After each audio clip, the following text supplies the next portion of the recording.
notre Père. Tu es cet étendard qui est là au-dessus de nous et qui nous assure la paix. Tu es ma paix, tu es la paix de mon frère, tu es la paix de nos assemblées. Tu es notre paix en temps de guerre, tu es notre paix.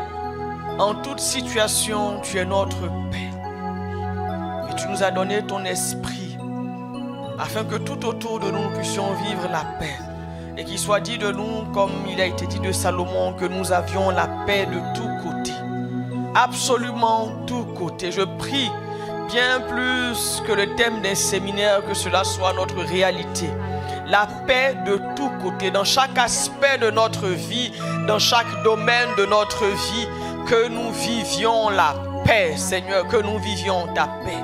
Et ta paix est dans ta parole. Alors ce soir, que nos cœurs soient ouverts pour recevoir la parole qui donne la paix. Que nos cœurs soient ouverts pour recevoir encore ta paix, Seigneur. Merci parce que tu es là et que tu vas nous faire du bien. Merci parce que tu es là et que tu vas répandre l'esprit de paix. Sois béni, Seigneur. Reçois toute la gloire. Au nom de Jésus-Christ. Amen. Amen. Que le nom du Seigneur soit béni.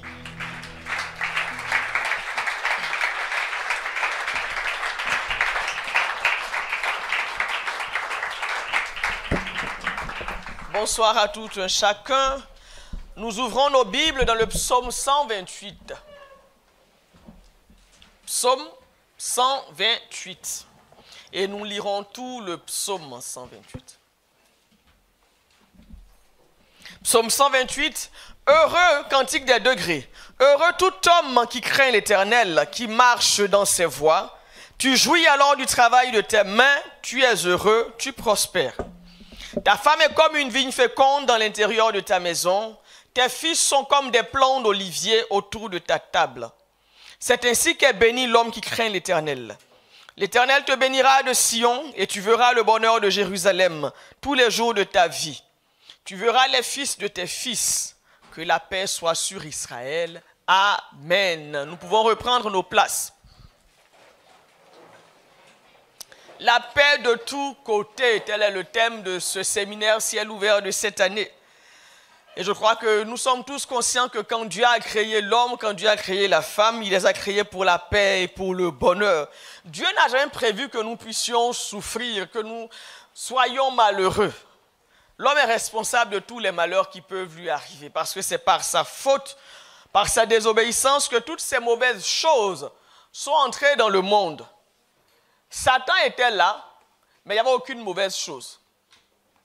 Parce qu'il fallait que l'homme désobéisse pour que les mauvaises choses qu'il y avait en Satan commencent à se manifester. Donc la puissance de Satan, il n'y a que votre désobéissance qui peut la libérer. Tant que vous obéissez au Seigneur, la puissance de Satan est contenue en Satan. C'est quand l'homme et la femme ont mal agi que tout ce qui est mal a été répandu sur la terre. L'homme et la femme ont péché, ils ont mangé du fruit que le Seigneur avait dit de ne pas consommer. Et on peut dire que la première victime de leur désobéissance a été leur fils Abel. Ils ont désobéi en couple et c'est dans la famille que cela s'est répercuté. C'est dans la famille que les conséquences ont commencé à avoir lieu. Vous savez, lorsque nous posons des actes de désobéissance, gardons toujours à l'esprit que ceux qui vont venir après nous vont en subir les conséquences. Parce qu'ils ont désobéi, Adam et Ève ont eu la douloureuse douleur d'enterrer leur fils, alors que Dieu n'avait pas prévu les choses comme ça. La désobéissance renverse même les lois établies par Dieu. Quand on ne désobéit pas, ce n'est jamais gratuit. Un jour ou l'autre, vous allez payer. Et si vous ne payez pas dans l'immédiat, quelqu'un va payer pour vous. Le péché, on le paye toujours. On le paye toujours. Donc, avant de désobéir, n'oubliez pas que quelqu'un va payer à votre place. 1 Roi 4, 24 à 25, nous parlons de Salomon, on nous dit qu'il dominait sur tout le pays de l'autre côté du fleuve, depuis Tifsac jusqu'à Gaza, sur tous les rois de l'autre côté du fleuve, et il avait la paix de tous les côtés alentours. Juda et Israël, depuis Dan jusqu'à Beersheba, habitèrent en sécurité, chacun sous sa vigne et sous son figuier. tout le temps de Salomon. La paix a commencé avec Salomon, ne fût-ce même que par son nom. Mais la paix ne s'est pas arrêtée dans le palais. La paix a coulé sur toute la nation. À telle enseigne que chacun pouvait, pour ainsi dire, s'asseoir sous son figuier et jouir de la vie. Chacun pouvait jouir de tout ce qu'il avait, parce qu'il y avait la paix dans le pays. Et la paix de tous côtés, Dieu ne l'avait pas seulement pour nos nations. Dieu veut la paix de tous côtés pour toutes les composantes de nos sociétés. Que toi, en tant qu'individu, tu aies la paix de tous côtés. Que nos couples aient la paix de tous côtés. Que nos familles aient la paix de tous côtés. Et nous ne pouvons espérer vivre la paix de tous côtés dans la société, à l'église, que si dans nos familles, nous avons la paix de tous côtés. Et ce soir, nous allons voir la paix et le bonheur pour nos familles. La paix et le bonheur pour nos familles. La paix de tous dépend de la paix d'un seul. Ce psaume que nous avons lu dit quoi? Heureux tout homme qui craint l'Éternel. Ça commence comme ça. C'est la crainte de Dieu qui conduit au bonheur. Quand vous lisez Ésaïe 11, versets 2 à 4, le Seigneur dit « L'Esprit de l'Éternel reposera sur lui. Esprit de sagesse et d'intelligence, esprit de conseil et de force, esprit de connaissance et de crainte de l'Éternel. » Le même esprit qui donne la paix donne aussi la crainte de l'Éternel. Le Saint-Esprit, quand il vient en toi, il vient avec tout. Donc si tu as donné la paix, tu dois aussi avoir la crainte de Dieu. Il ne peut pas te donner seulement la paix sans la crainte de Dieu. Esprit de crainte de l'Éternel. On a dit hier que le Saint-Esprit nous accorde la paix en glorifiant Jésus dans notre vie. Et glorifier Jésus, c'est le mettre au-dessus de tout. Et c'est cela craindre le Seigneur. Le respecter, l'honorer, l'élever. Plus tu honores le Seigneur, plus tu le crains, plus tu vivras la paix. Et ce psaume nous dit que la crainte de Dieu, c'est le début du bonheur. Pas seulement de la sagesse, mais le début du bonheur. Tu veux être heureux, crains le Seigneur. Et ça commence avec un individu. On dit heureux l'homme qui craint le Seigneur. C'est la paix dans la vie d'un homme qui va conduire à la paix dans la famille. Il ne peut y avoir de paix dans la famille, il ne peut y avoir de famille heureuse que si les hommes craignent Dieu. Tout commence par la crainte de l'homme pour le Seigneur. Quand un homme craint le Seigneur, cela produit la paix, cela produit le bonheur. D'abord pour lui-même. Il est le premier bénéficiaire d'une relation véritable avec le Seigneur. On dit heureux tout homme qui craint l'Éternel. Heureux qui? Tout homme qui craint l'Éternel. Est-ce que tu crains l'Éternel, mon frère?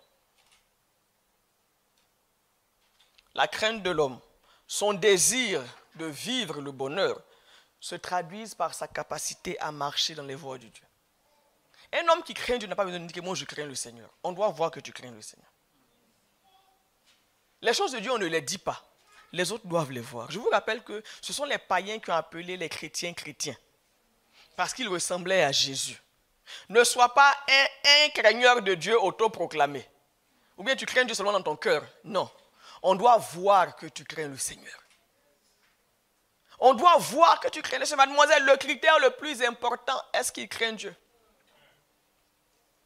Tu veux qu'il soit grand, qu'il soit beau, c'est bien. Mais l'homme le plus beau, c'est celui qui craint le Seigneur. C'est celui qui craint le Seigneur. Est-ce que cet homme-là craint le Seigneur? Et dans la vie d'un homme, sa crainte de Dieu se manifeste par sa fidélité. Proverbe 20, le verset 6. Beaucoup de gens proclament leur bonté. Beaucoup de gens crient haut et fort qu'ils sont bons. On dit, mais un homme fidèle, qui le trouvera? Un homme fidèle, qui le trouvera? C'est étrange. On dit que Dieu donne une femme comme héritage, mais l'homme fidèle, il faut le trouver.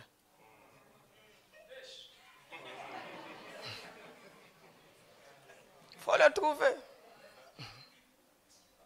Ça veut dire ce que ça veut dire. Il faut chercher.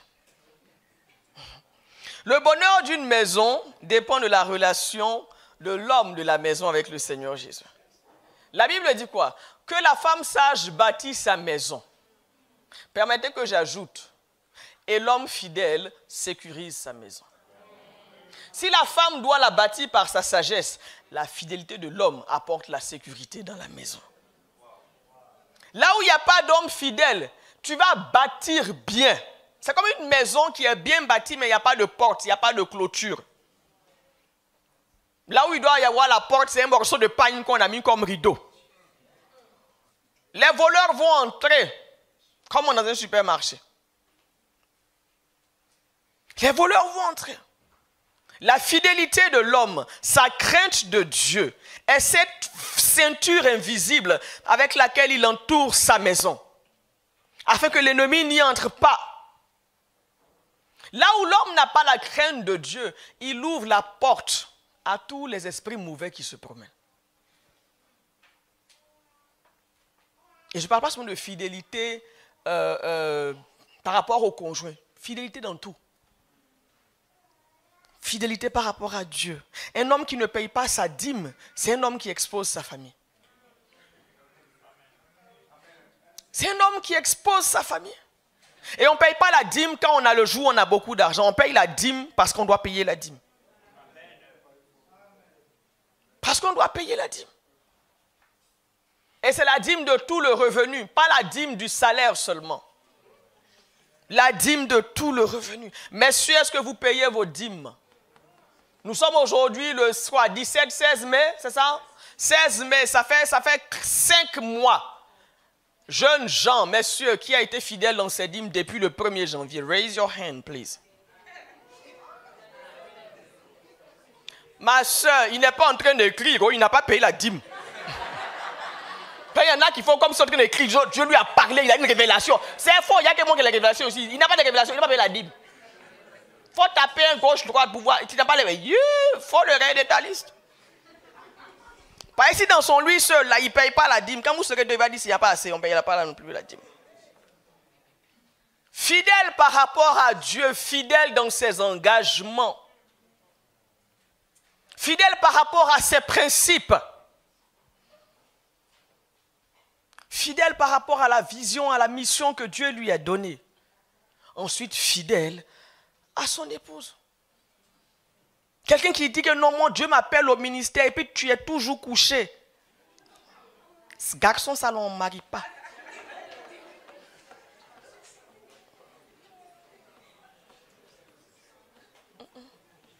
Garçon qui dort beaucoup là. C'est comme femme enceinte, tu ne peux pas compter dessus.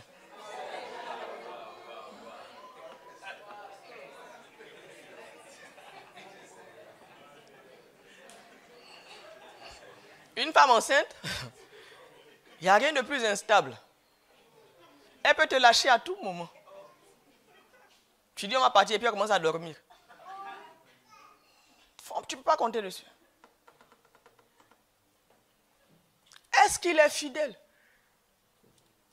Est-ce qu'il respecte la parole qu'il donne au Seigneur? Est-ce qu'il respecte la parole qu'il t'a donnée? Est-ce qu'il tient ses promesses? C'est ça la fidélité. Oh non, je vais te faire. Mais depuis, il n'a pas fait. Et puis toi aussi, tu attends. Non, il a dit, il va faire. Je vous ai dit, les promesses avec les promesses sans date de péremption, je n'aime pas. Il faut qu'il y ait une date limite de consommation. La promesse, là, on la consomme jusqu'à quand? La date limite, c'est quand? Un jour. De quelle semaine, de quel mois, de quelle année? Un homme fidèle. Un homme fidèle. Et quand vous lisez ce psaume, vous vous rendez compte que l'homme est responsable de plus de la majorité du bonheur de la maison. C'est pour ça, allez lire un peu Matthieu 19. C'est pour ça que beaucoup de couples ont des problèmes. Parce que les hommes n'ont pas compris ce que Jésus a dit. Il a dit, il n'est pas avantageux pour l'homme de se marier. Les disciples ont dit, il n'est pas avantageux pour l'homme de se marier. Jésus n'a pas dit, non, c'est faux, arrière de moi, Satan. Il a dit, il n'est pas avantageux pour l'homme de se marier. Parce que c'est lui qui doit donner. Écoutez, ce n'est pas 50-50. C'est 80-20.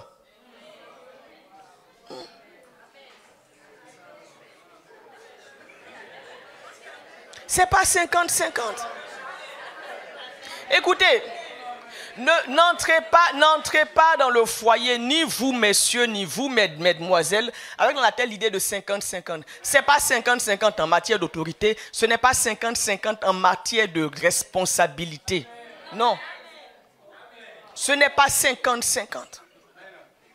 Et comprenez, chers jeunes gens, qu'il n'est pas à votre avantage de vous marier. Alors si vous voulez vous engager dans le mariage, je vous en conjure, ayez les épaules solides. Le mariage, ce n'est pas le dessin animé. Ce n'est pas pour les grands garçons. C'est pour les hommes faits qui peuvent consommer la nourriture solide. Parce que la femme que Dieu va te donner là, ce n'est pas le chewing-gum, frère. C'est l'os. C'est l'os. Et si tu n'as pas les dents solides, tu peux te les briser. Alors comprenez-le bien. Fidèle. Fidèle. Vous n'êtes pas heureux à la maison. Ne regarde pas ta femme. Tu es responsable. Non, quand je parle, elle n'écoute pas. Elle n'écoute pas pourquoi. Elle n'écoute pas pourquoi. C'est à toi de savoir pourquoi ta femme n'écoute pas. C'est à toi de savoir pourquoi ta femme n'écoute pas. Dieu ne punit pas un gamin de 6 ans qui n'écoute pas. Il s'en prend aux parents. Tu ne l'éduques pas bien. Tu ne l'éduques pas bien. Si vous n'êtes pas capable de ça, devenez moine.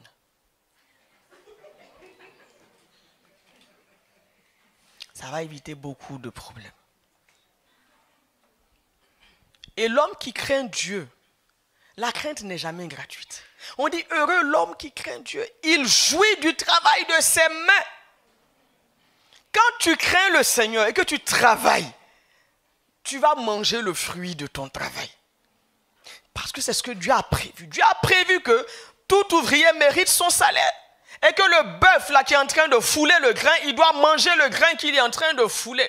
Bien aimé, tout travail qui ne procure pas l'abondance, cherche, il doit y avoir un manque de crainte quelque part. Il doit y avoir un manque de crainte quelque part. Comment tu travailles? Est-ce que tu travailles avec la crainte de Dieu dans le cœur? Même si tu n'es pas appelé au ministère, là-bas dans ton entreprise, là, comment tu travailles? Quand tu es assis là, devant l'ordinateur, est-ce que tu travailles en te disant non, je travaille pour le Seigneur? Vous pensez que c'est quand on ouvre la Bible qu'on dit non, je travaille pour Dieu? Non. Même quand tu respires pour Dieu. Paul dit quoi? Quoi que vous fassiez, que ce soit pour la gloire de Dieu. Est-ce qu'au travail, Dieu peut être content de toi? Est-ce que Dieu est content de ton rendement?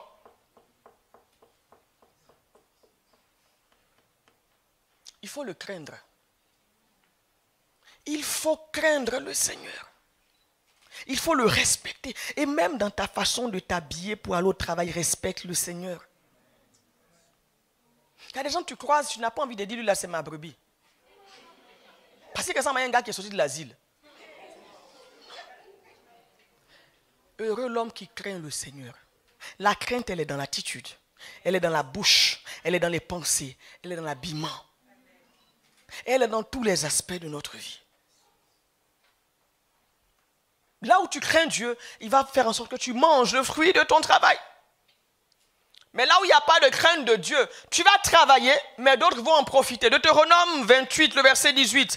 Le fruit de tes entrailles, le fruit de ton sol, les portées de ton gros et de ton menu bétail, toutes ces choses seront maudites. Les versets 30 à 31. Tu auras une fiancée et un autre homme couchera avec elle. Tu bâtiras une maison et tu ne l'habiteras pas. Tu planteras une vigne et tu n'en jouiras pas. Ton bœuf sera égorgé sous tes yeux et tu n'en mangeras pas. Ton âne sera enlevé devant toi et on ne te le rendra pas. Tes brebis seront données à tes ennemis et il n'y aura personne pour venir à ton secours. Et le verset 33 qui dit, un peuple que tu n'auras point connu mangera le fruit de ton sol et tout le produit de ton travail et tu seras tous les jours opprimé et écrasé. C'est ce qui arrive quand tu ne crains pas le Seigneur, quand tu ne payes pas ta dîme, quand tu ne donnes pas tes offrandes, quand tu es infidèle. Tu travailles du lundi parfois jusqu'au samedi, mais tu as du mal à joindre les deux bouts. Tu ne profites pas de ce que tu fais. Avant de regarder aux sorciers, regarde à ta vie. Où est ta crainte de Dieu? Où est ta crainte de Dieu? Ma chérie, tu es amoureuse de lui, c'est bien. Mais à la fin du mois, est-ce qu'il arrive à manger?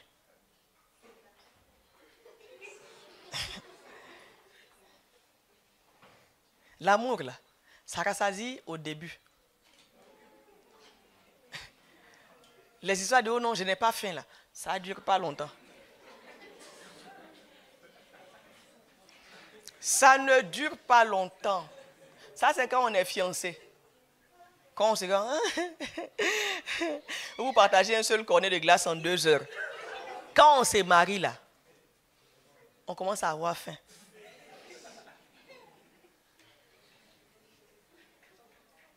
Est-ce qu'il mange? Ou est-ce que, ne fût-ce que même pour couper ses cheveux qui t'appellent, tu peux me prêter? Je vais te rembourser après. J'ai une mauvaise nouvelle. Les hommes, ça ne rembourse jamais les dettes à leurs femmes. Mesdames, si je mens, levez la main. Voilà. Personne n'a levé la main. Ça ne rembourse pas les dettes. Jamais.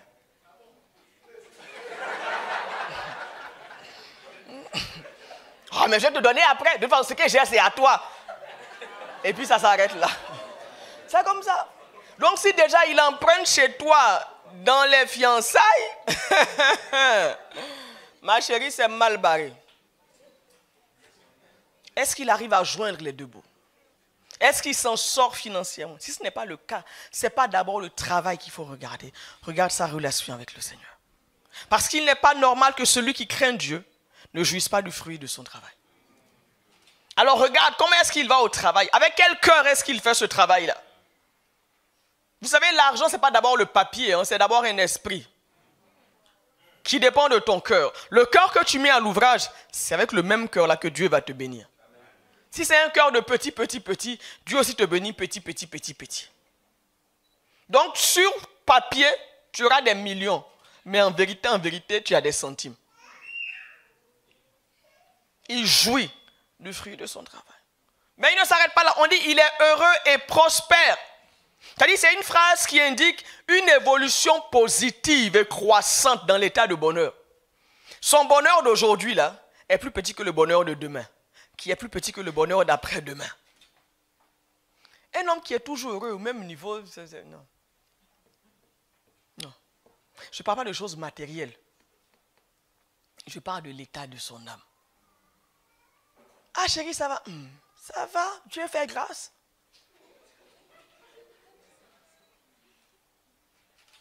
Dieu fait grâce.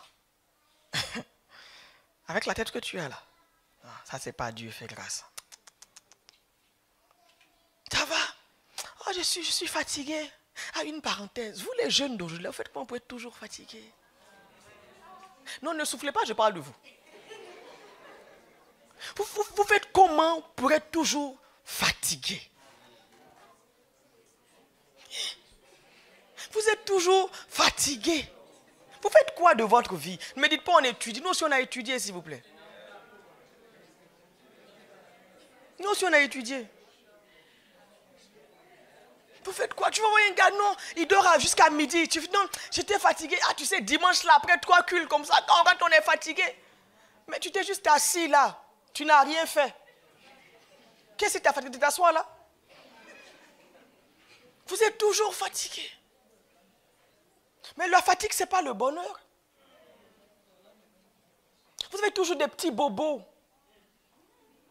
Non, j'avais mal ici. Non, j'avais mal là-bas. Vous êtes fébrile, hein? Vous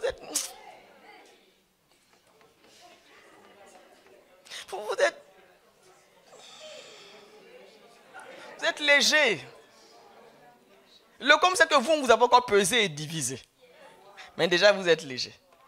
Et si on vous pèse et qu'on vous divise, il va rester quoi? Les gars, il faut se revoir. Hein? Il faut se revoir. Parce que vous me faites peur. Je vous regarde et je me dis, est-ce que notre investissement saura être protégé et multiplié? Vous savez, ce qui me fait le plus peur depuis que je sais qu'on est en train de partir, Je me dis, est-ce qu'ils vont survivre? Est-ce qu'ils vont survivre? Vous m'inquiétez. Vous m'inquiétez beaucoup. Vous êtes fragile. Et ça m'effraie. Parce que le monde est méchant. Et le monde est de plus en plus méchant. Le monde est de plus en plus méchant. Tu vois des jeunes gens, 25 ans, 26 ans. Tu veux te marier, mais il y a un truc là qui manque. Le truc là qui fait qu'on veut t'épouser là, c'est pas là.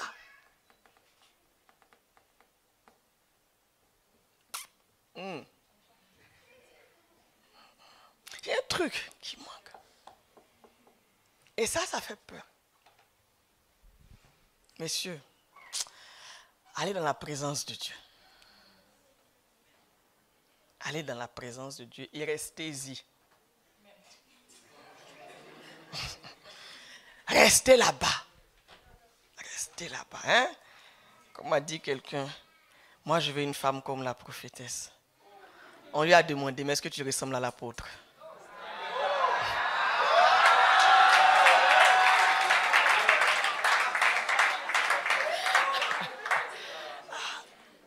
Vous voulez une femme comme une telle grande, mais est-ce que tu ressembles au mari de la femme là en question? C'est ça.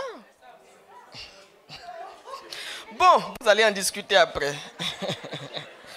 Genèse 26, verset 13. Cet homme devint riche, parlant d'Isaac, et il alla s'enrichissant de plus en plus jusqu'à ce qu'il devint fort riche. On voit la progression. Riche, il alla s'enrichissant de plus en plus jusqu'à devenir fort riche. Et c'est ainsi que toi aussi tu dois prospérer, heureux, de plus en plus heureux, jusqu'à toujours plus heureux. Dieu veut que ton bonheur puisse aller de l'avant. Ne sois pas simplement heureux. Ton bonheur doit aller croissant. Le Proverbe 4,18 dit quoi? Le sentier des justes est comme la lumière resplendissante, dont l'éclat va croissant jusqu'au milieu du jour. Les choses doivent avancer dans ta vie. Tu ne peux pas et tu ne dois pas être le même gars que j'ai connu en début d'année. Ton bonheur doit avoir grandi. Tu dois avoir prospéré quelque part. Tu peux être la même personne que j'ai connue l'année passée. Le même qu'on a connu il y a 2 ans, non. Parfois quand on vous dit tu ne changes pas, là, ce n'est pas un compliment. On aurait aimé que tu changes. Que tu évolues positivement. C'est ce qui est prévu dans la pensée de Dieu. Tout ce qui vit doit aller de l'avant. Est-ce que tu es allé de l'avant? Frère, quelles compétences tu as acquises depuis janvier? Quelles compétences tu as acquises depuis janvier? Qu'est-ce que tu as amélioré depuis janvier? Qu'est-ce que tu as créé depuis janvier? À quel projet tu as donné vie depuis janvier? Qu'est-ce qu'il y a de nouveau dans ta vie depuis janvier? À part les prières que tu as faites là. Nous tous on a prié. Maintenant je dis de manière visible. Qu'est-ce qu'il y a?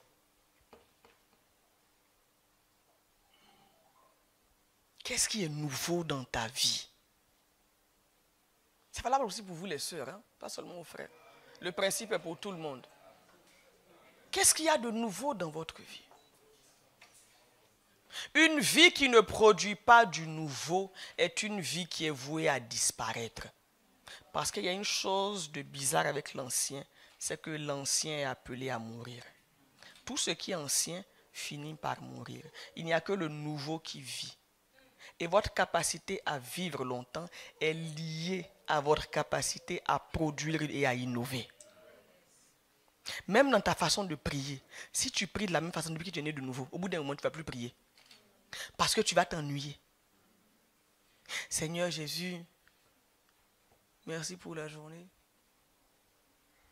Tu as été avec nous. Tu nous as gardés, Seigneur, merci. Nous te recommandons ce séminaire. Garde-nous. Tu es en train de prier, mais ta tête est ailleurs. Parce que depuis 5 ans, c'est comme ça que tu pries. Qu'est-ce qu'il y a de nouveau dans ta vie? Même dans ton parler en langue.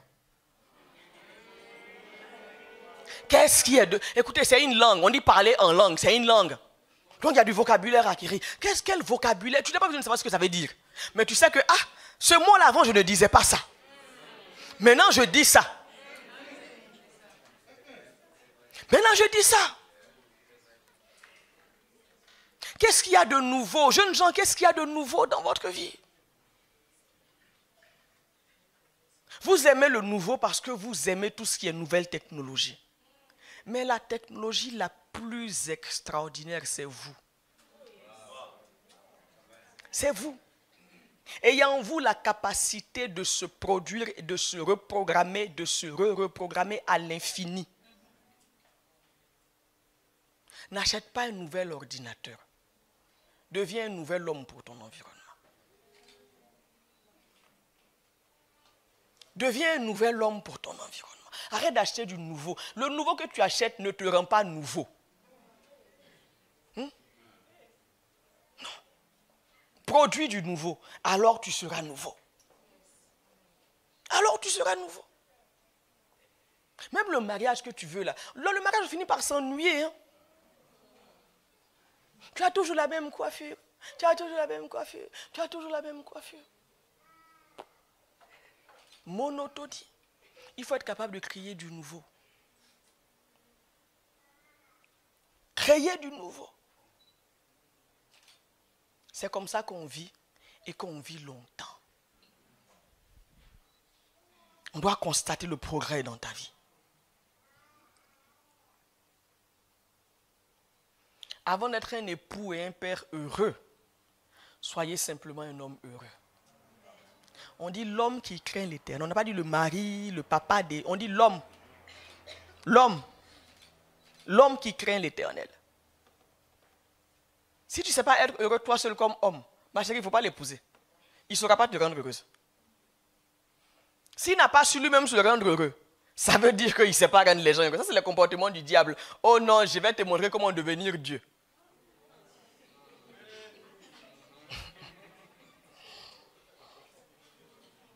La prochaine fois que le diable vient vous tenter, non, je vais te montrer comment devenir Dieu. Il faut lui demander, bon, toi tu es sorti comment du ciel?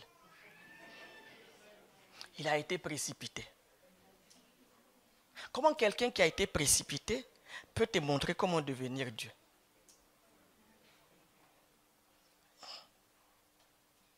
Soyez d'abord un homme heureux. Heureux dans votre travail. Pas parce que vous aimez votre travail. Parce que vous faites le choix d'être heureux. Heureux dans vos relations amicales. Heureux quand vous êtes seul aussi. Heureux. Alors vous saurez rendre quelqu'un d'autre heureux. Mais si tu dis non, en tout cas moi j'attends Cécilia pour être heureux. Frère, tu vas attendre Cécilia vraiment. Tu vas vraiment attendre. Parce que dans le mariage là, Dieu ne te donne pas l'autre pour que tu sois heureux. Dieu te donne l'autre pour que tu le rendes heureux. En tout cas, moi, j'ai été malheureux toute ma vie. Vraiment, quand je me mariais, en tout cas, je vais me reposer. Frère, tu n'as pas compris. Oh non, moi, j'ai pleuré. En tout cas, j'ai vu comment mon papa a traité ma maman. Vraiment. En tout cas, moi, je veux un homme qui va m'accorder la paix. Je vais être heureuse. Ma chérie, tu n'as pas compris. Oh. Tu te maries pour accorder la paix à l'autre. Tu te maries pour que l'autre soit heureux. Et c'est quand il est heureux que toi aussi, tu es heureux. Donc si vous êtes deux personnes attendant que l'autre me rend heureux, vraiment vous êtes dans une situation où vous allez attendre longtemps. Parce que l'heureux là ne viendra pas. Vous allez attendre. Soyez heureux d'abord tout seul. Le bonheur il est personnel avant d'être collectif. Apprenez à être heureux seul. Et un homme qui est heureux, ça va donner un couple qui est heureux. Un homme heureux produit une épouse qui est heureuse et qui est épanouie. On dit ta femme est comme une vigne féconde dans l'intérieur de ta maison. Comprenez bien, hein? Ce n'est pas que le bonheur d'une femme dépend de son mari. Mademoiselle aussi apprenez à être heureuse aussi toute seule. Voilà. Mais c'est que le bonheur d'une femme s'accroît avec la présence de son mari. Et je dirais, l'accroissement de ton bonheur, mademoiselle, dépend de la qualité de ton mari. C'est pour ça qu'il ne faut pas aller ramasser les produits soldés là.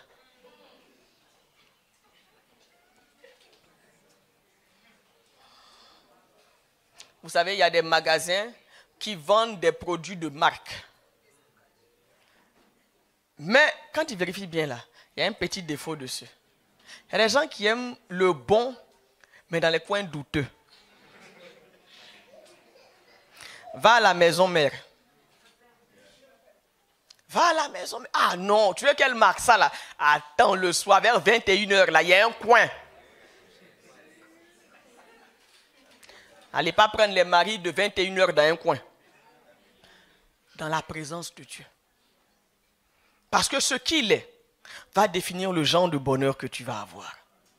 Si tu l'as pris dans un coin après 21h, ton bonheur aussi là, ça sera jusqu'à 21h. Après 21h là, tu vas sentir.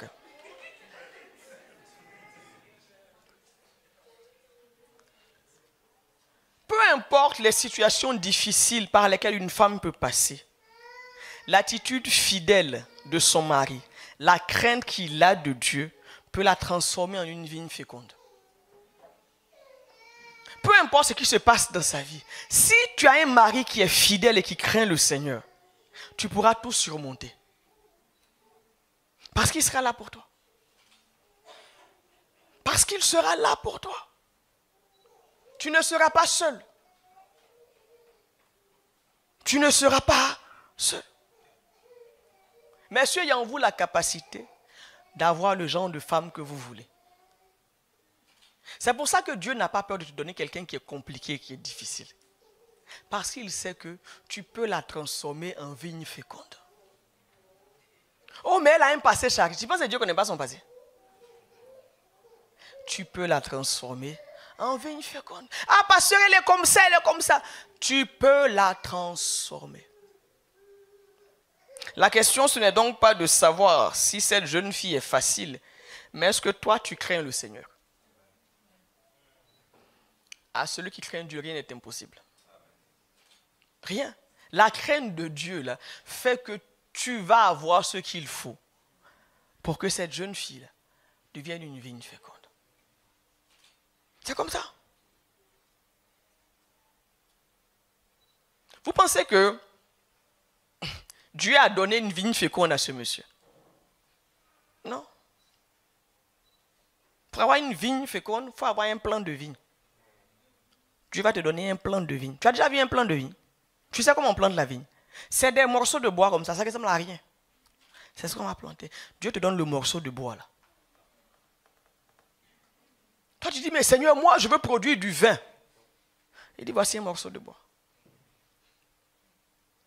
Moi je veux vendre les jus de raisin. Voici un morceau de bois.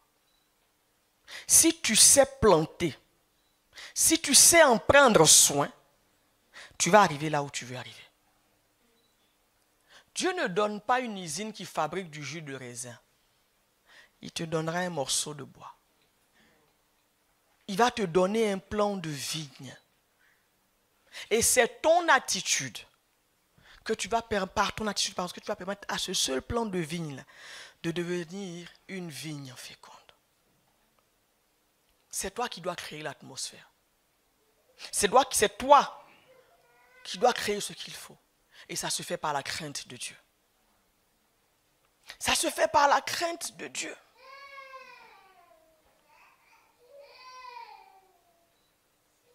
Si tu ne crains pas Dieu, tu n'auras rien.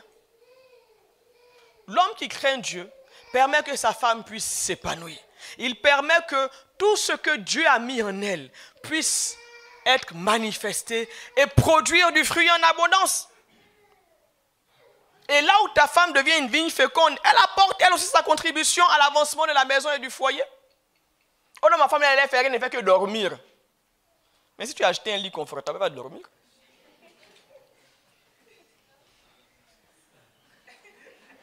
Elle va dormir. Elle va dormir alors qu'en elle, il y a des raisins. Alors qu'en elle, il y a du vin.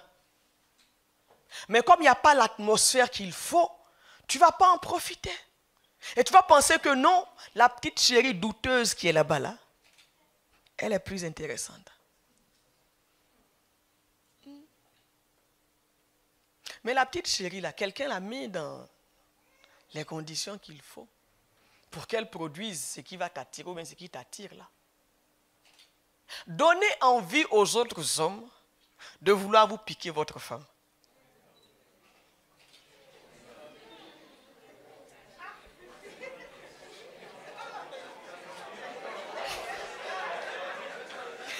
Frère, vous savez pourquoi? Ça va, écoutez, ça va vous obliger à rester toujours sur le qui-vive. Toujours. Mais tu as une femme, tu voyages 6 mois, là où tu l'as posée là, quand tu vas, tu viens.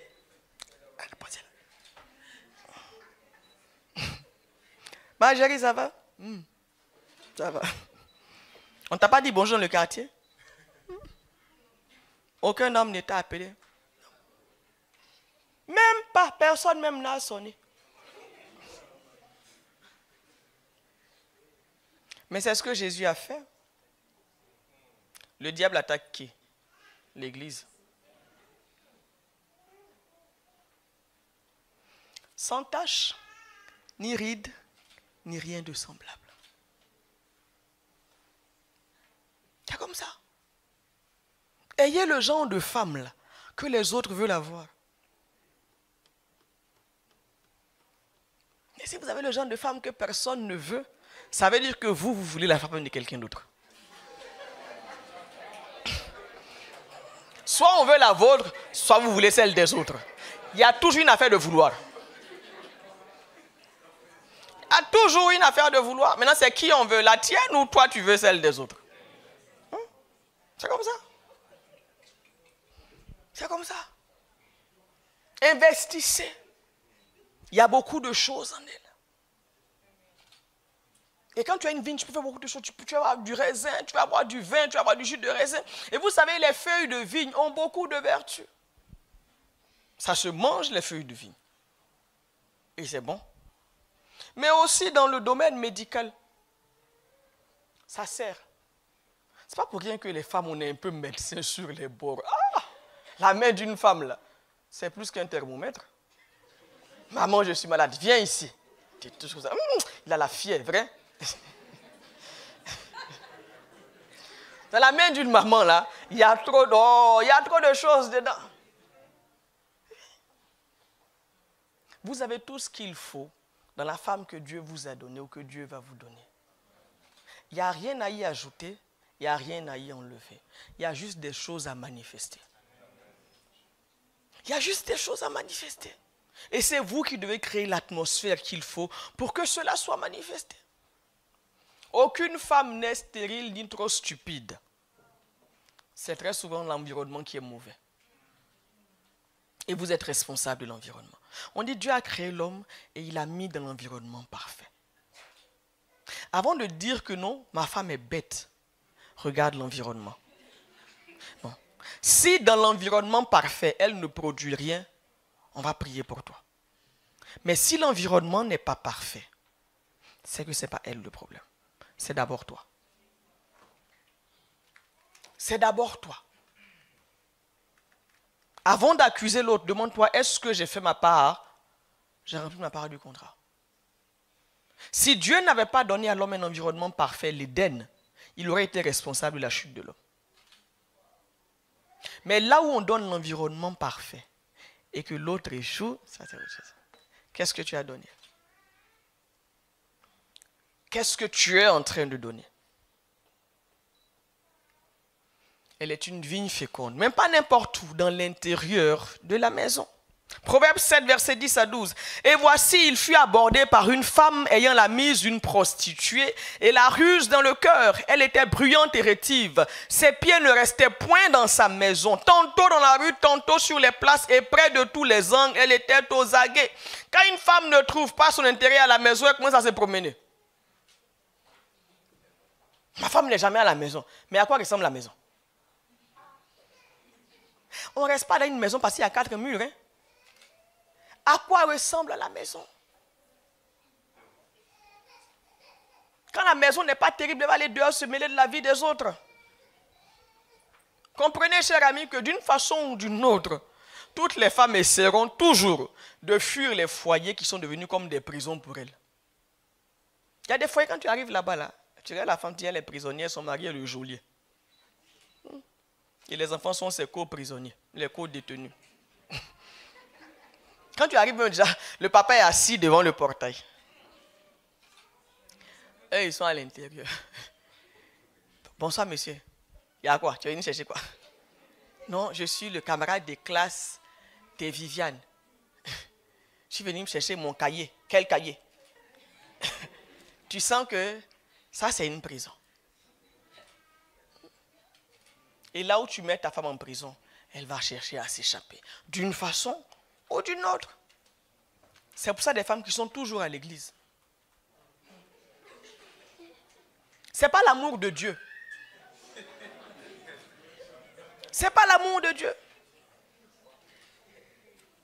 Il y a des femmes qui sont toujours à l'église. Ce n'est pas qu'elles aiment le Seigneur. C'est que c'est le seul moyen pour elles de s'échapper. C'est le seul endroit que son mari permet. Si tu n'es pas à la maison, tu es à l'église. Donc elle part à l'église. Veillez, elle est à la veille. Elle est là. Il y en a qui sont toujours partis chez des copines. Quel genre de maison vous avez pour vos familles? Est-ce le genre de maison où on a envie de rester? Donnez à votre femme l'envie de rentrer à la maison vite. Il y en a qui ont des magasins où elles vendent jusqu'à 21h. Maman, maman est encore au magasin. Ce n'est pas l'argent qu'elle cherche, elle est en train de te fuir. Plus tard, elle va rentrer, moins de temps vous aurez ensemble. Donnez envie à vos épouses de venir à la maison. Faites en sorte que la maison puisse leur manquer. Qu'elle soit féconde chez vous, à la maison. Qu'elle produise chez vous, à la maison. Il y a des maris qui ne savent même pas de quoi leurs épouses sont capables. Parce qu'elle produit, mais à l'extérieur. Et quand on lui parle de sa famille, il dit quoi? Ma femme là, elle ne sait pas faire ça. On dit si. Elle fait ça. Moi, ma femme là, oui, elle fait ça. Pourquoi elle le fait dehors et pas chez toi? Parce qu'il n'y a pas l'environnement. Parce qu'il n'y a pas l'environnement. Découvrez vos femmes, non pas dans la bouche des gens, mais à la maison. À la maison. Je le répète, il n'y a aucune femme qui soit stérile ou bête. C'est une question d'environnement. C'est une question d'environnement. Et puis vous-même réfléchissez. Quelqu'un que tu as voulu épouser, que tu as épousé. Et puis tu dis que non, elle ne fait rien, elle ne vaut rien, il n'y a rien en elle. Ça veut dire que toi-même, désolé, mais tu es plus bête qu'elle. Parce que quelqu'un qui réfléchit, qui est intelligent, ne va pas aller épouser quelqu'un qui ne peut rien lui apporter. Ça veut dire que lui-même là, il est en dessous de rien. Et que cette femme-là, elle a plus que lui parce qu'elle au moins, elle n'a rien. Lui, il n'a pas. Oui. Elle a quelque chose, c'est rien. Lui, il n'a pas. Lui, il n'a pas. Il n'est pas normal qu'une femme s'éteigne aux côtés de son mari. Elle avait des projets, elle avait des rêves.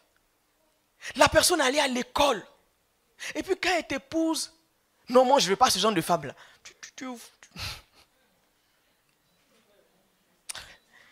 Mais il fallait aller épouser celle-là qui, voilà. Une femme, ça doit s'illuminer. Ça doit s'ouvrir, ça doit pétiller auprès de son mari. Si ta lumière baisse après ton mariage, il y a un problème. Il y a un problème. On se marie pour accomplir des choses. Mais quand tu te maries, tu n'accomplis plus rien. Ma chérie, il faut bien réfléchir avant de l'épouser. Oh. Tu as appelé au ministère. Il commence déjà à te mettre le voile. Tu vas finir à la maison voilé. Dans tous les sens du terme. Le ministère sera voilé. Il faut bien réfléchir. Toi, tu as un don, tu aimes aider la libéralité. Et puis vous êtes là, toi, tu donnes beaucoup à l'église. Hein. En tout cas, il faut profiter parce qu'on va se marier là. Vous savez, il y a des phrases faut pas dire non, il a dit ça sous le coup de la colère. Ce n'était pas un esprit de colère, c'était la vérité. C'est ce qu'il va te faire. C'est ce qu'il va te faire. C'est pour ça qu'il ne faut pas juste te marier parce que non, il me plaît, il est joli. Est-ce qu'il peut te permettre de devenir la personne que tu dois devenir? Est-ce que cet homme-là va accepter que toi, sa femme, tu sois plus connu, plus célèbre que lui? Que tu gagnes plus que lui? C'est marrant la tête que les frères commencent à faire quand on parle d'argent. Parce qu'il y a des hommes qui ne supportent pas ça. Que ce soit elle qui ramène plus d'argent à la maison. Ils se sentent insultés, rabaissés. Non. Si plus d'argent tu te sens insulté, rabaissé, ça veut dire que tu n'as jamais été grand frère, tu as toujours été petit. Parce que l'argent, ça ne fait pas la taille. Tu as toujours été petit. Soit tu es grand, soit tu ne l'es pas. Ce n'est pas une question d'argent.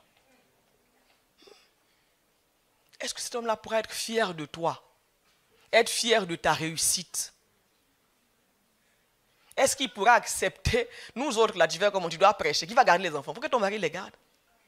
Ma chère, toi, tu as dit que tu voulais être pasteur. Il faut assumer. Et puis, il ne t'aide pas. Ma chérie, ton cœur bat pour lui. C'est bien. Ton cerveau aussi n'a commencé à battre un peu.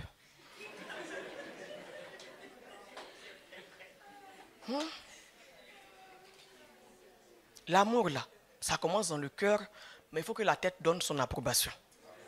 Tu as compris? Il faut réfléchir. Tu l'aimes. Nous, on sait que tu l'aimes. Même nous, on l'aime aussi. Il faut réfléchir. Parce qu'il s'agit de ton appel. Ne te mets pas en prison toi-même. Tu vas perdre ta paix. Tu vas perdre ta paix. Est-ce que cet homme-là peut te soutenir? Si demain on dit que tu as glissé, est-ce qu'il peut t'attraper? Ou bien tu vas tomber, il va te dire, ah, moi je t'avais dit. Est-ce que tu vas tomber? Et même quand il va te rattraper là, il aura assez de force. Parce qu'il y a des appels qui sont lourds. Hein? Il y a des appels qui pèsent. Est-ce qu'il pourra te rattraper?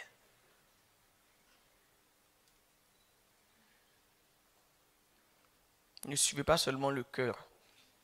Demandez aussi à la tête qu'est-ce qu'elle en pense.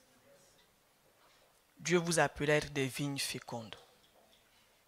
Il y a des choses en vous que vous devez produire. Mais si vous épousez la mauvaise personne, vous allez produire, mais pas pour donner la vie. Vous serez aigri. Vous allez perdre même la beauté que vous avez là. Vous allez tout perdre. À cause du mauvais choix. Est-ce qu'il craint Dieu?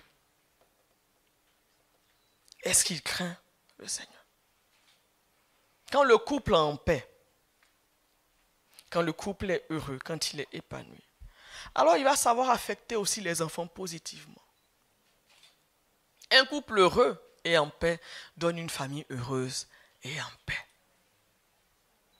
Ça commence par l'homme, ensuite ça touche le couple et ça touche aussi la famille. On dit tes fils sont comme des plants d'olivier autour de ta table. Tes fils sont comme des plants d'olivier où? Autour de ta table. Comme des plants d'olivier. Pareil qu'avec la vigne. Dieu ne te donne pas un olivier déjà tout fait. Il te donne un morceau de bois. Et vraiment, les enfants ressemblent à des morceaux de bois. Mon Dieu! Mais en eux, il y a tout ce qu'il faut. Tu veux l'huile d'olive? Plante ce plant d'olivier. Entretiens-le. Ça deviendra une oliveraie. Tu auras de l'huile d'olive. Dans nos enfants, dans vos futurs enfants, Dieu a mis tout ce qu'il faut pour que vous soyez des parents fiers et épanouis. Créez aussi l'environnement. Créez l'environnement pour que les enfants soient heureux. Si tu terrorises l'enfant, il sera terrorisé. Il aura peur de tout. Il faut l'aider à se construire. Un olivier, ça peut aller jusqu'à 3, 4, parfois même jusqu'à 7 mètres. Mais étrangement, dans certains environnements, pour se protéger de certaines bestioles et surtout des chèvres et tout ça qui viennent manger ces feuillages, l'olivier qui doit pousser devient comme un buisson. Et il repousse les prédateurs. Chers parents, apprenez à vos enfants à devenir des buissons pour repousser les prédateurs. Apprenez à vos enfants à se défendre. Il y a des enfants qu'on a élevés dans des châteaux gonflables. Ils m'énervent, ce genre d'enfants-là. Parce qu'ils vont te casser. Ils vont te casser les pieds. Et très souvent, ce sont les enfants de pasteurs. Je prie que mes enfants ne soient pas comme ça. Les enfants de pasteurs sont très énervants et très agaçants. C'était une parenthèse. Moi, mes enfants aussi sont enfants de pasteurs. Donc, je ne parlais pas de quelqu'un. Les miens aussi sont enfants de pasteurs. Donc, je critique tout le monde. Les miens, les vôtres. Personne ne dira que non, elle nous a insultés. Mes enfants sont enfants des pasteurs. 2 fois. Enfants des pasteurs. Donc, ce n'est pas la peine de charger la fait que non, il m'a insulté. C'est vous tous ensemble. Eux, vous tous. Voilà. Apprenez à vos enfants à être solides. Apprenez à vos enfants à être solides. Ne leur montrez pas seulement le côté de la vie rose. Qu'ils comprennent que la vie, là, c'est la bagarre. La vie est méchante. La vie est méchante. Apprenez-leur à échouer et à se relever. Apprenez-leur à avoir des chagrins d'amour. Puis aujourd'hui, là, non, moi je l'aime, mais il ne veut pas de moi, je me suicide. Tu vas te suicider pourquoi? La vie qui est chic comme ça, tu vas te suicider? Non. Ou bien parce qu'une soeur t'a dit non, tu deviens aigri, tu commences à... Voilà, tu es fâché, tu boudes tout le monde. Frère, mon frère, ça s'appelle un chagrin d'amour, on en guérit. Tu t'es pris un râteau, ben ça y est. Passe à autre chose. Passe à autre chose. L'enfant échoue à l'école, il fait une dépression, il ferme les fenêtres de sa chambre. 3 jours, il ne se lave pas, il ne sort pas. Pourquoi? Parce qu'il a échoué. Non. Mais nous, on a échoué, mon cerveau était dans la joie. Pas parce qu'on avait échoué, mais parce que la vie continue. Et c'est aux parents à apprendre ça à leurs enfants. Apprenez à vos enfants à devenir des buissons et à avoir des épines pour piquer la vie. Parce que vous là, vous êtes trop fragile et rien, vous effondrez, et rien, vous coulez, vous croulez, vous disparaissez. Et on vous ramasse la petite cuillère. Oh non, le prof là à l'école, il est trop méchant. Je commence à avoir des maux d'estomac. Tu as des maux d'estomac, c'est un prof est méchant. Mais c'est son don spirituel. C'est un choix qu'il a fait. S'il veut être méchant, il va être méchant. Non.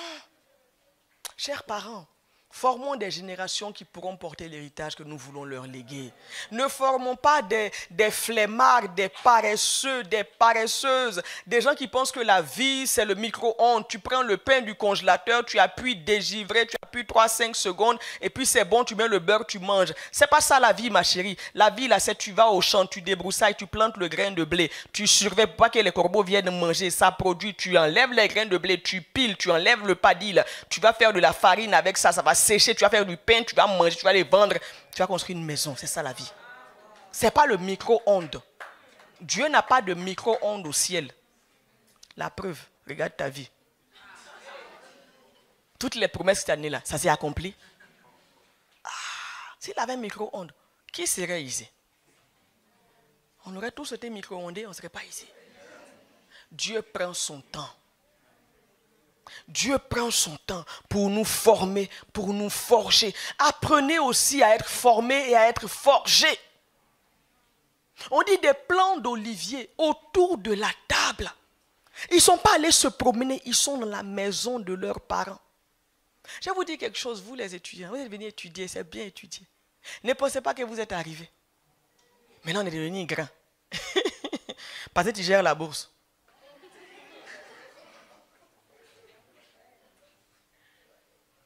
Vous pensez que c'est ça, on dit on est devenu grand.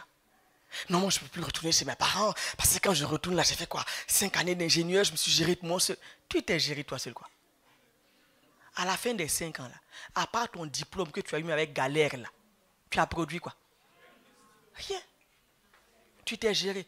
Ton propre, depuis que tu es rentré là, tu es rentré. Ton propre billet d'avion, c'est tes parents qui doivent emmener. Et tu dis que tu t'es géré. Non, quand je rentre là, je ne sais pas aller vivre chez mes parents. Mais tu rentres avec leur argent. celui qui paye le billet d'avion là, c'est lui qui t'accueille à l'aéroport et tu vis chez lui. C'est comme ça. Si tu veux aller vivre ailleurs, tu payes ton billet d'avion. Donc voici la question. Si tu ne peux pas payer un billet d'avion, aller-retour d'ici à chez toi, ça veut dire que tu es encore appelé à vivre chez tes parents. Sondage, qui peut payer un billet d'avion d'ici à chez lui, aller-retour, levez la main. Bien, tout le reste là, je salue vos parents, hein. Je salue vos parents, vous avez compris. Quand vous rentrez, appelez vos parents, dites-leur que notre pasteur dit qu'elle vous salue. Saluez-les bien de ma part. Si tu as prévu de déménager, déménagement, c'est mort, c'est annulé. Mais si tu ne peux pas retourner chez toi, tu vas payer la maison comment? Donc tu vas aller prendre une maison dans ton pays où tes parents sont. Et puis c'est eux qui vont payer le loyer encore. Et puis tu vas ramener ta lessive sale le dimanche. Vider le congélateur pour aller. Et puis tu vas croire tes amis que non, c'est toi qui as cuisiné. Mais si c'est pour mentir là, viens même temps à la maison. Viens à la maison. On dit des plants d'olivier autour de la table. Donc papa va au travail, quand il revient là, maman est là dans la fécondité, les enfants sont là, tous lavés et bien beaux, assis là, autour de la table. Vous pensez qu'on parle comme ça? Parce que j'ai 18 ans. Tu as 18 ans.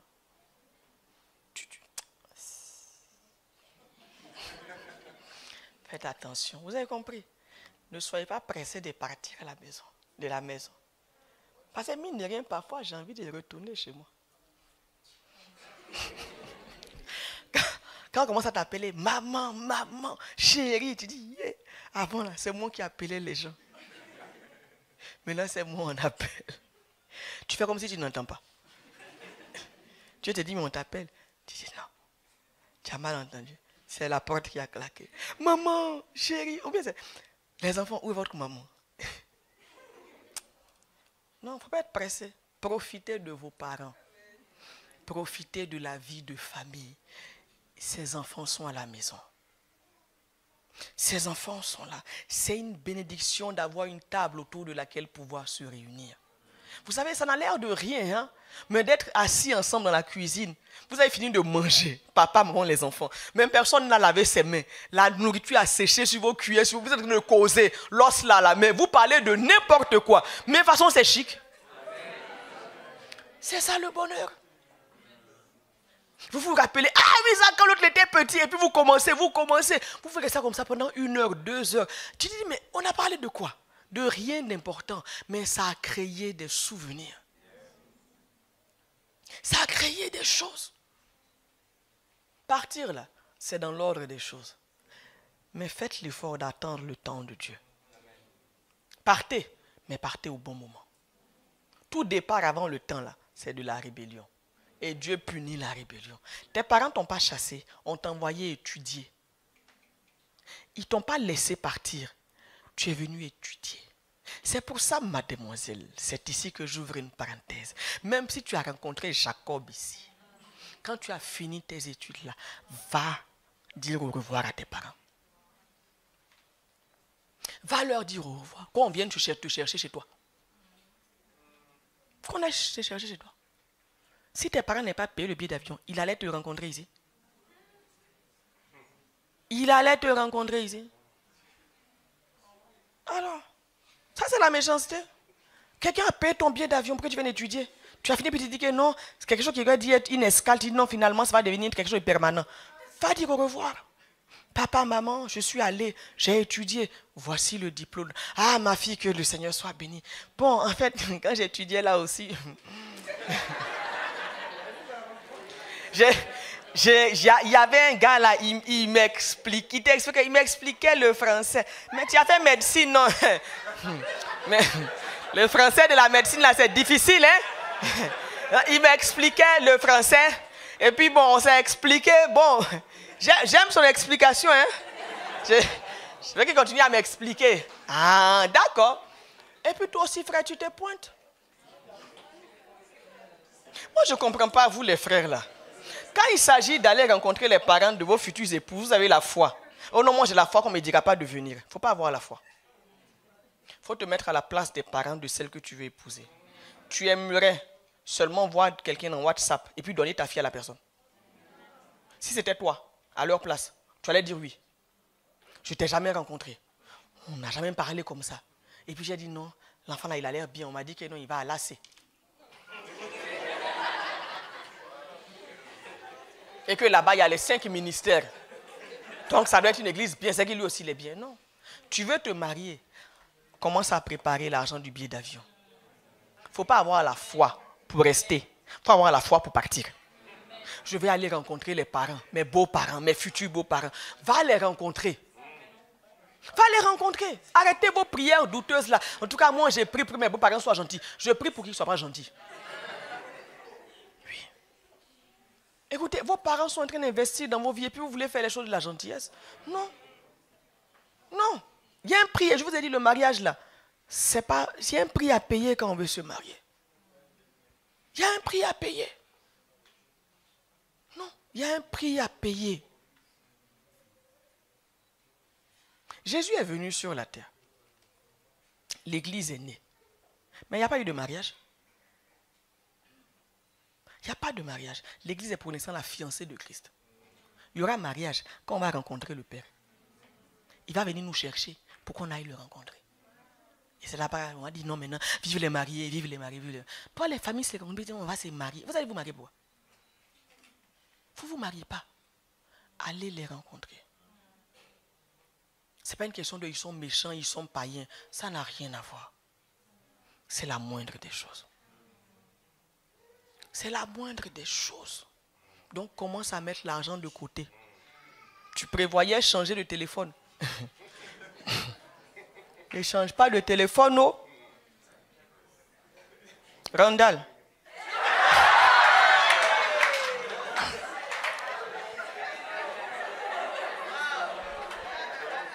Non, c'était pour lui dire, il faut me suivre. Suis-moi, suis-moi.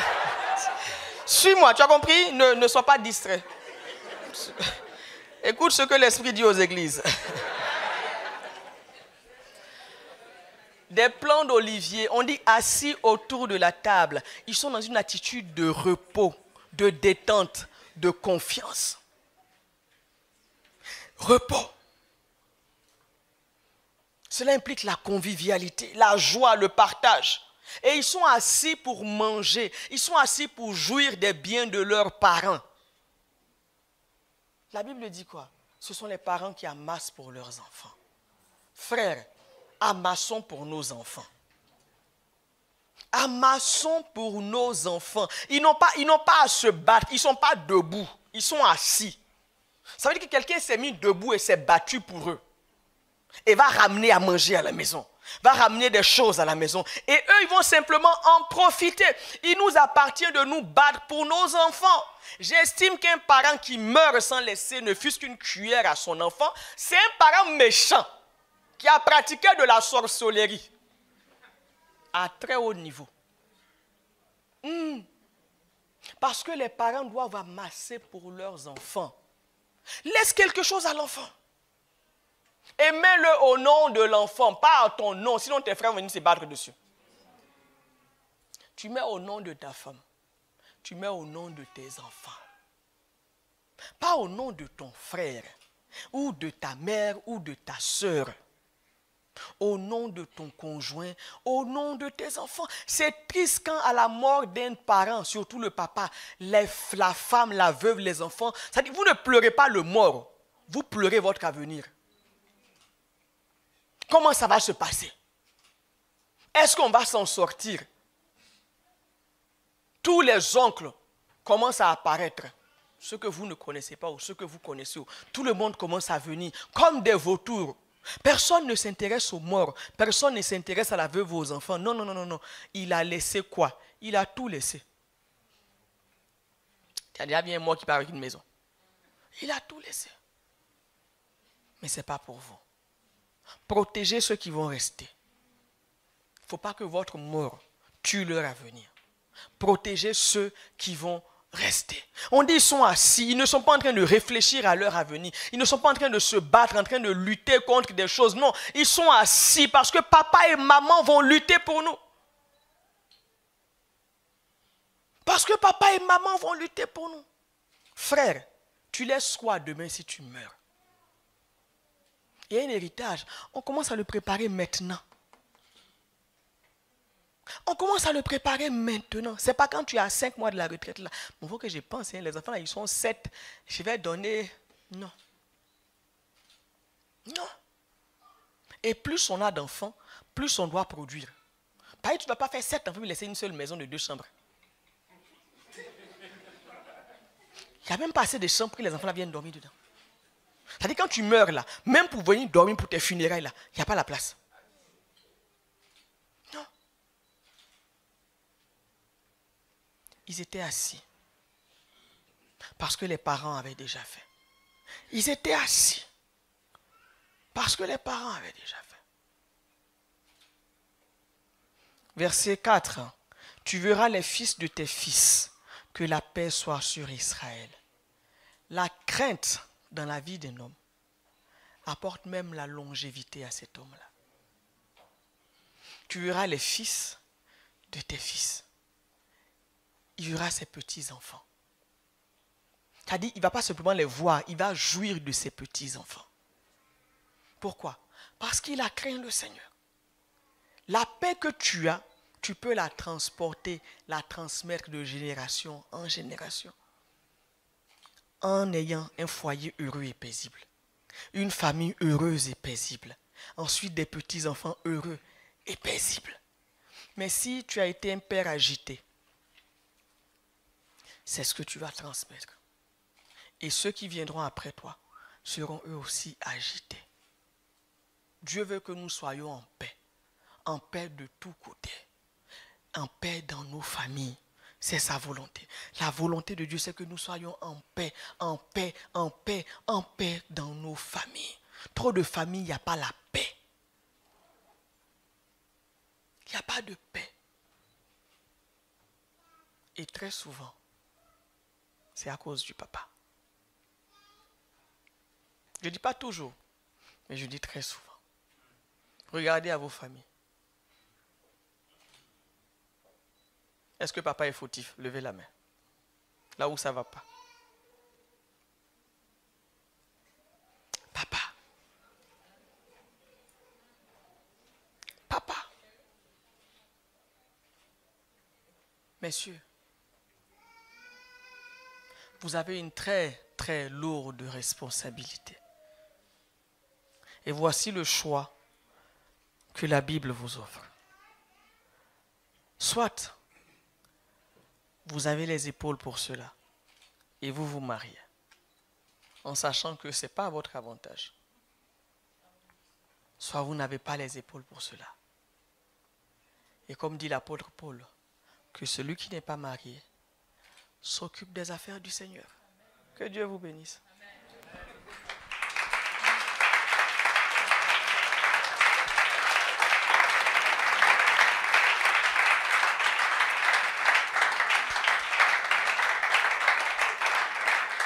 On va se tenir debout et on va prier pendant quelques instants. Toi, mon frère qui est marié ou qui n'est pas marié, tu vas dire, Seigneur, fais de moi un homme qui te craint.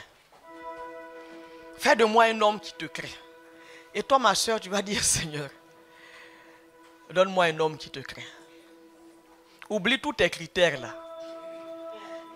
Un homme qui te craint. La crainte rend beau. La crainte apporte la richesse. La crainte apporte la prospérité. La crainte apporte la stabilité. La crainte apporte la renommée. Un homme qui craint Dieu, c'est un homme qui va aller loin. Alors commence à prier. Les hommes, Seigneur, fais de moi un homme qui te craint. Et mesdemoiselles, donne-moi un homme qui te craint. Priez, je vais vous entendre prier. Si on avait des chasseurs de démons, on a chassé les démons ici. Seigneur, la crainte de ton nom, la crainte de ton nom, la crainte de ton nom. Même si tu es déjà marié, Seigneur, je te crains, mais je vais encore te craindre davantage. Je vais encore te craindre davantage. Je vais encore te craindre davantage. Je vais encore te craindre davantage. Que la crainte de qui tu es soit imprimée dans mon cœur. Que l'esprit de crainte agisse dans ma vie. Seigneur, je veux te craindre. Seigneur, remplis mon cœur, remplis mon cœur, remplis mon cœur. Seigneur, remplis mon cœur, remplis mon cœur, remplis mon cœur. Que je ne poursuive pas les choses de ce monde, sinon la crainte de ton nom. Sinon la crainte de ton nom. Tout ce que je désire, Seigneur, se trouve dans la crainte de ton nom. Une famille heureuse est la conséquence de la crainte de ton nom. Une famille en paix et épanouie, la crainte de ton nom d'abord. Seigneur, la crainte de ton nom. Fidèle à qui tu es. Fidèle à qui tu as dit que je suis.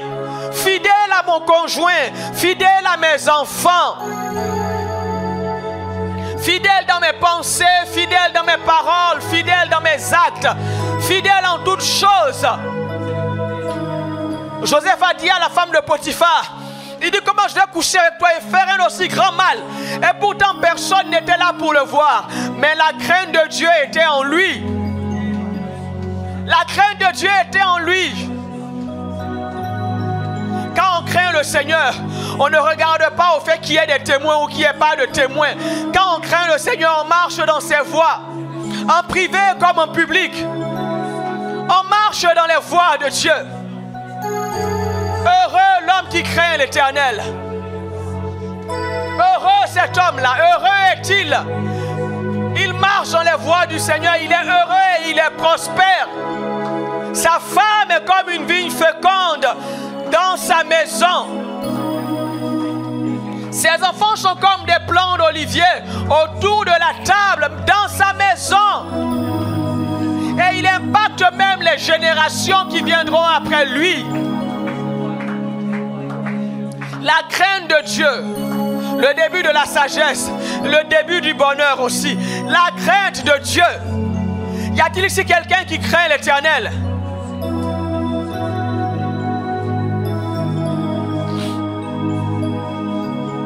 La crainte de Dieu. La crainte de Dieu. Jeune homme, est-ce que tu crains le Seigneur? Comment tu marches avec le Seigneur? Comment tu marches avec lui? Quand tu crains Dieu, tu ne marches pas selon tes propres voies.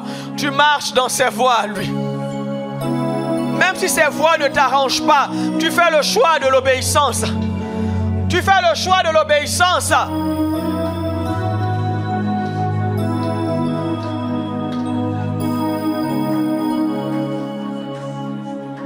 La crainte de Dieu. La crainte de Dieu. Il dit, si je suis Père, je suis Maître, je suis Seigneur. Il dit, où est la crainte que vous avez de moi? Où est la crainte que vous avez de moi?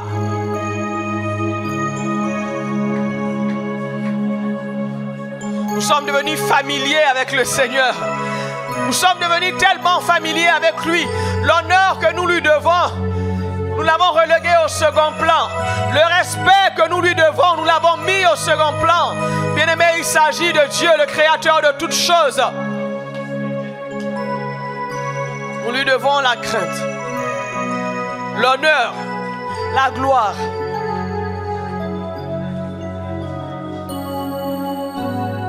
La crainte de Dieu. La crainte de Dieu.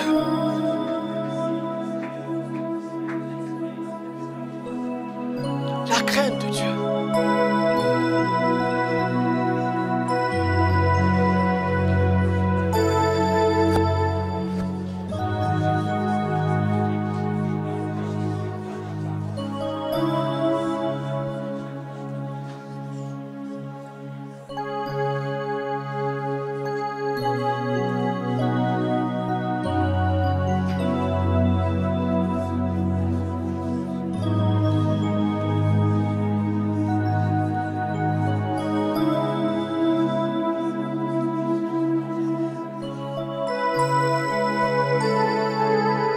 Élève ta voix, bien-aimée, et prie.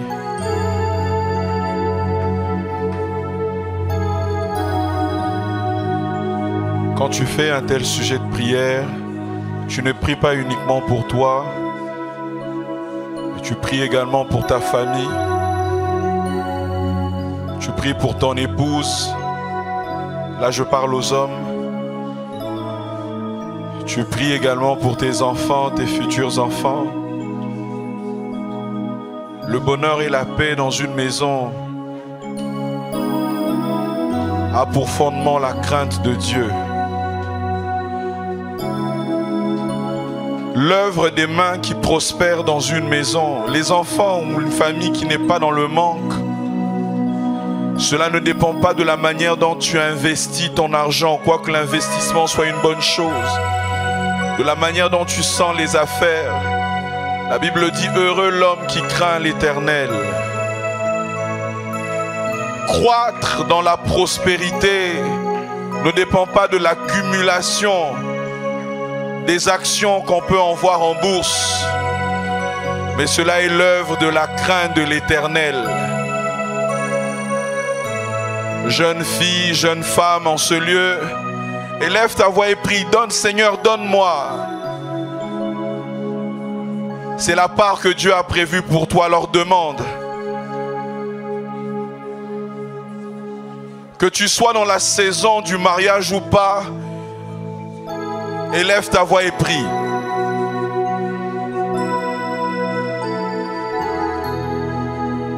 Jeune homme, la fécondité de ta future femme ou de ta femme dépend de la manière dont tu marches dans la crainte et dans la fidélité.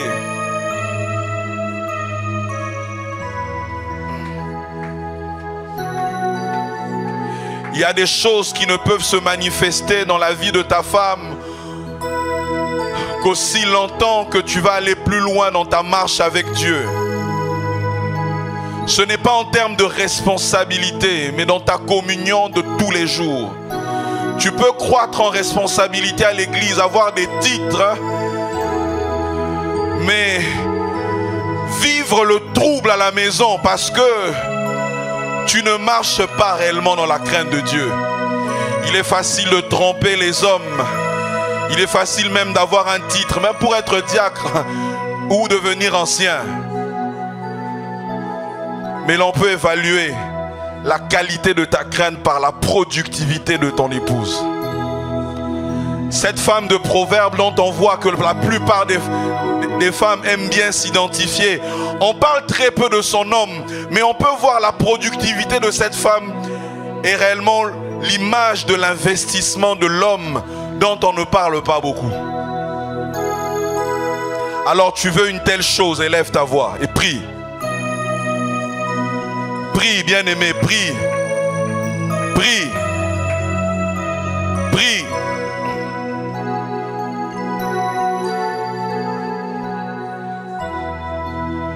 Est-ce que tu es en train de prier? Y a-t-il quelqu'un qui prie en ce lieu?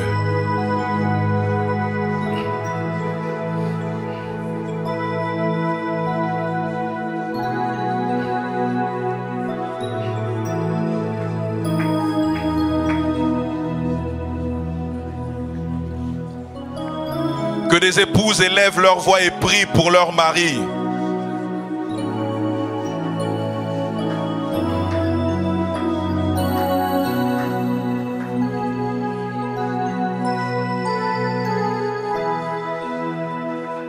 Je ne veux pas être moins que ce que je suis aujourd'hui. Non, non, non, non, non, non.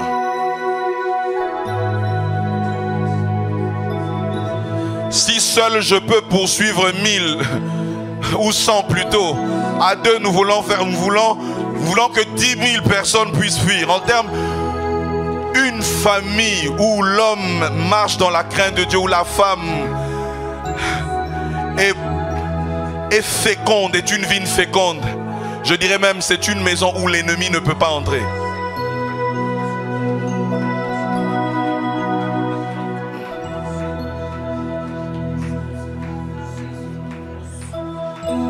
Une paix transmissible génération en génération.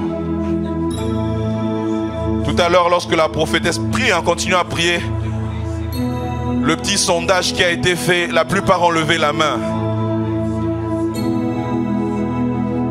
Si tu te reconnais dans ça, alors il y a ce cycle-là qui doit s'arrêter avec toi. Voilà pourquoi tu dois élever ta voix. Il n'y a pas de démon à chasser, bien-aimé. C'est une question de crainte de Dieu.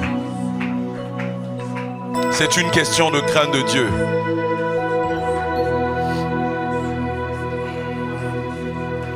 La paix de tous côtés, la paix dans nos familles, la paix dans la vie de nos enfants, qui sont comme des plants d'olivier, qui restent à la maison, qui ne sont pas comme le fils prodigue qui a quitté la présence du Père. Non, il n'est pas question des enfants qui sont rebelles. Il n'est pas question des enfants qui, lorsqu'ils sont à la maison, tellement qu'ils sont blessés, ils se disent: le jour où j'aurai l'opportunité de quitter la maison, je partirai ad vitam aeternam. Je partirai pour de bon. Non, non, non.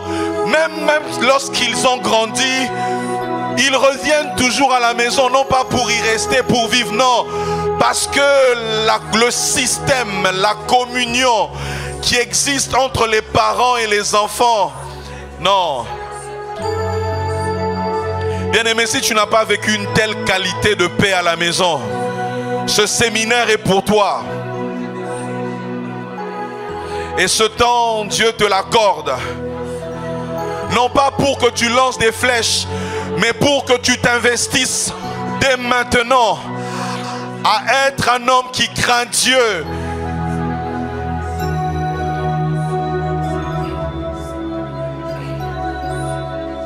Élève ta voix.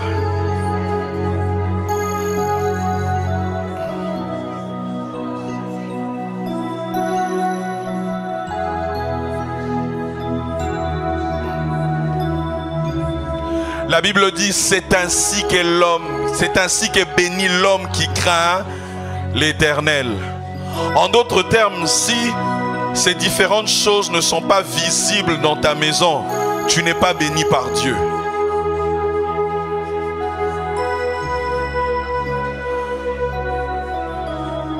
Le bonheur, en d'autres termes la paix, la prospérité, la productivité. Ta femme même est féconde physiquement parlant. Il n'y a pas de fausse couche. Vous ne commencez pas des projets qui s'arrêtent. Tu n'investis pas. La femme, dans Proverbe, quand on dit, elle pense à un champ et elle acquiert. Tu penses à un projet, vous le pensez à deux, vous allez acquérir le projet, vous allez démarrer et ce projet va aller de gloire en gloire. Les enfants ne se perdent pas. Et merci Seigneur parce que l'une de ces bénédictions également, c'est la longévité. Pas uniquement une vie longue, mais une vie également qualitativement longue. En d'autres termes, celui qui craint Dieu, il mourra rassasié des jours et dans la paix. Merci Seigneur. Merci pour ton œuvre de paix, Saint-Esprit. Au nom de Jésus. Amen. Nous apportons nos offrandes. Père, nous te rendons grâce. Merci parce que c'est toi qui nous as tout donné. En retour, nous voulons te redonner tout ce que nous avons reçu de ta main. Bénis ces offrandes dans le nom de Jésus. Amen. Nous arrivons au terme de notre 3e journée. Nous nous retrouvons demain, bien sûr à la même heure, mais déjà le matin à 5 heures pour la prière. Je nous rappelle par rapport aux offrandes déjà dès demain et aussi le samedi. Samedi, c'est de 13h à 18h. Nous aurons 2 sessions et un très long moment préparant ces temps dans la prière. Amen. Voilà, aujourd'hui, je trouve que nous sommes beaucoup plus nombreux qu'hier. Demain, nous pouvons encore faire mieux. Amen. Rentrons tous dans la paix, que le shalom de notre Seigneur Jésus soit votre partage, que ce soit ceux qui sont à la maison, que ce soit ceux qui sont en ce lieu. Amen. Shalom.